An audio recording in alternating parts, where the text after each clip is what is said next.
J'ai avancé que le symptôme, ça peut être, c'est monnayable, c'est courant. Ça peut être le partenaire sexuel. C'est dans la ligne de ce que j'ai proféré.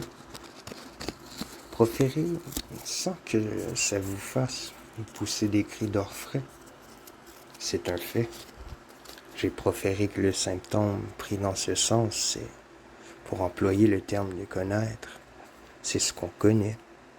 C'est même ce qu'on connaît le mieux, sans que ça aille très loin.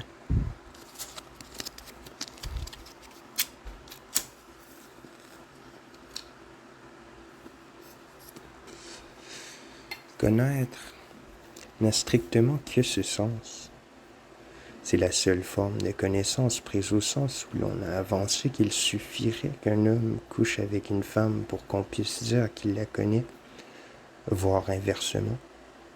Comme, malgré que je m'y efforce, c'est un fait que je ne suis pas femme, je ne suis pas ce qu'il en est de...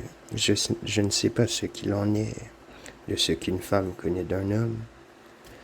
Il est très possible que ça aille très loin, mais ça ne peut tout de même pas aller jusqu'à ce que la femme crée l'homme.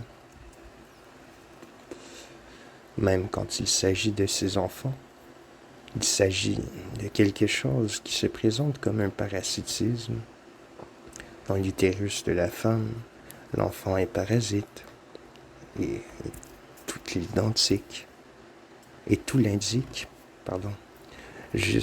et y compris le fait que ça peut aller très mal entre ce parasite et ce ventre. Alors, qu'est-ce que ça veut dire connaître? Connaître veut dire savoir faire avec ce symptôme, savoir le débrouiller, savoir le manipuler, savoir ça a quelque chose qui correspond à ce que l'homme fait avec son image. C'est imaginer la façon dont on se débrouille avec ce symptôme. Il s'agit ici, bien sûr, du narcissisme secondaire, le narcissisme radical, le narcissisme qu'on appelle primaire étant l'occasion exclue.